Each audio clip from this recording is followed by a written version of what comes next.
আজকের United forum of all Adivasi organisation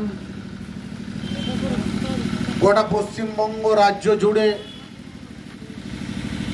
আদিবাসী বিধায়ক এবং সাংসদদের ডেপুটেশন দেওয়ার যে কর্মসূচি গ্রহণ করেছে, সেই কর্মসূচি অনুযায়ী পুরুলিয়া জেলার কাশীপুরের বিধায়ক মহাশয়ের কাছে ফোরামের প্রত্যেকটা নেতৃত্বে আমরা আজকে এখানে জমায়েত হয়েছি এবং যারা এই সময় মাঠে ঘাটে প্রচুর কৃষি কাজের সময়, বিশেষ করে কৃষিকাজ ছেড়ে আপনারা আমাদের এই ডেপুটেশনে বিক্ষোভ সমাবেশে অংশগ্রহণ করেছেন। প্রত্যেক সহযোদ্ধাকেই united forum of all Adivasi organisation Purulia জেলার পক্ষ থেকে অভিনন্দন জানাচ্ছি। হঠাৎ করে কেন এই বিধায়কদের সাংসদদের আমরা আদিবাসী বিধায়ক সাংসদদের বিক্ষোভ সমাবেশ করছি, ডেপুটেশন দেওয়ার কথা বলছি, হঠাৎ করে কেন এই ডেপুটেশন? আপনারা জানেন দীর্ঘদিন ধরে ফেক এসটি সার্টিফিকেট, কুর্মী মাহাতোদের এসটির বিরুদ্ধে, আদিবাসীদের ইতিহাস বিকৃতির বিরুদ্ধে,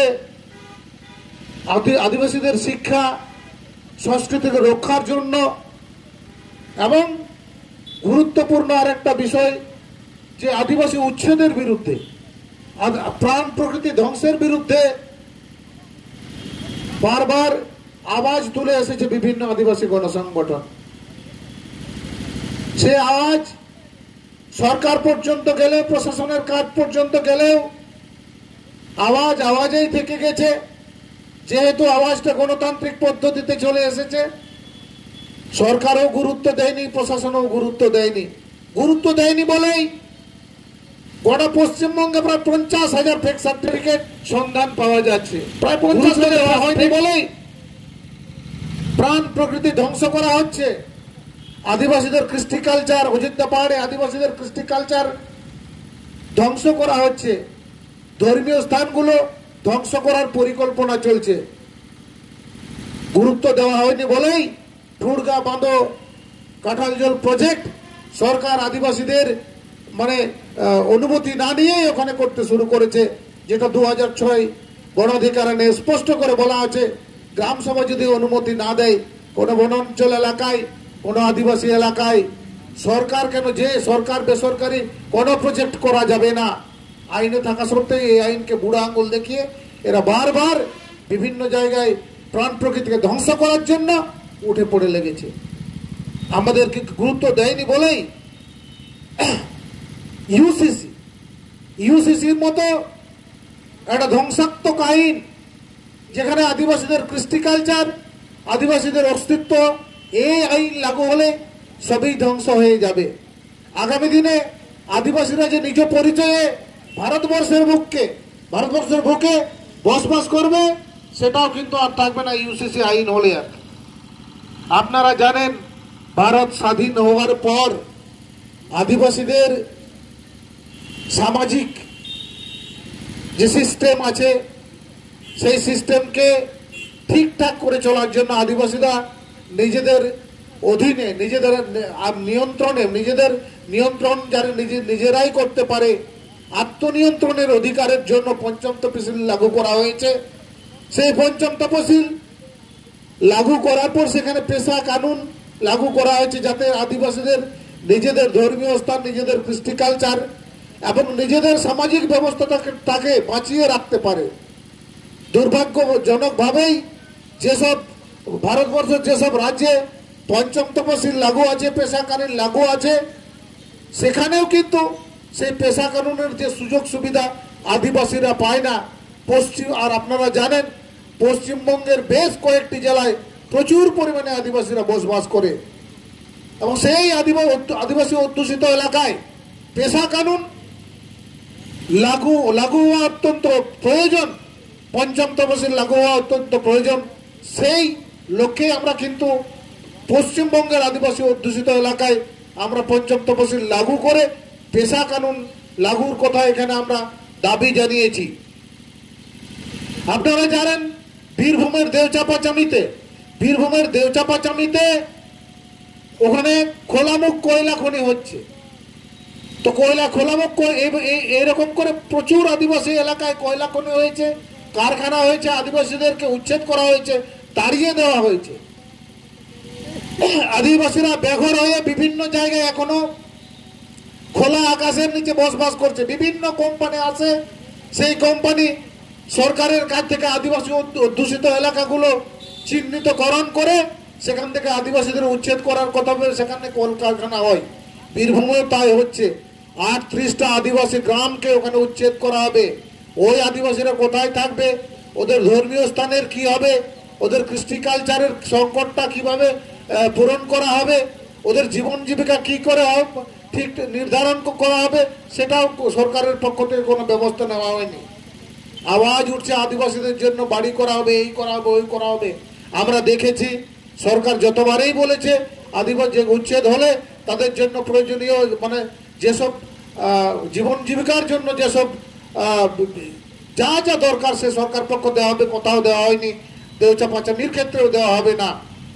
আসলে সরকার ওখানে পাথরের ব্যবসা শুরু করবে, আর বেশ ওখানে বহু মানে এলাকা জুড়ে পাথর রয়েছে, বহু গভীরে পাথর রয়েছে। ওই বেসাল্ট পাথরের বিজনেস শুরু হবে, আদিবাসীরা ওখানে ধোঁয়া খেয়ে মরবে, আর ওখানে আদিবাসীদের থাকার মতো যায় পরিবেশ আর থাকবে না। তো এইরকম একটা পরিস্থিতিতে আপনারা দেখেছেন যে হোস্টেলগুলো এখনো বন্ধ হয়ে আছে। দীর্ঘদিন ধরে এই সাধারণ হোস্টেল চালু করার জন্য সরকারের কোথাও ভালো মনোভাব দেখলাম না, চেষ্টা চরিত্র হচ্ছে বলেও কোথাও দেখলাম না। যে পরপর এই যে এতগুলো দাবি নিয়ে আমরা এখানে আসছি, সাঁওতালি মাধ্যমের শিক্ষার দাবি নিয়ে আমরা আসছি, সাঁওতালি মাধ্যমে যে শিক্ষার যে মানে বেহাল অবস্থা সেইটার দাবি নিয়ে বারবার যে আমরা সরকারের কাছে গেছি, বিভিন্ন প্রশাসনের কাছে গেছি, আমাদের কোনো সুরাহা হয়নি। আমাদের বিএলআরও অফিসে হঠাৎ করে পর্যায় জাতি সাঁওতাল লেখা বন্ধ করে দিল। আবার এসটি সার্টিফিকেট করতে গেলে জাতিটা উল্লেখ করতে হয়।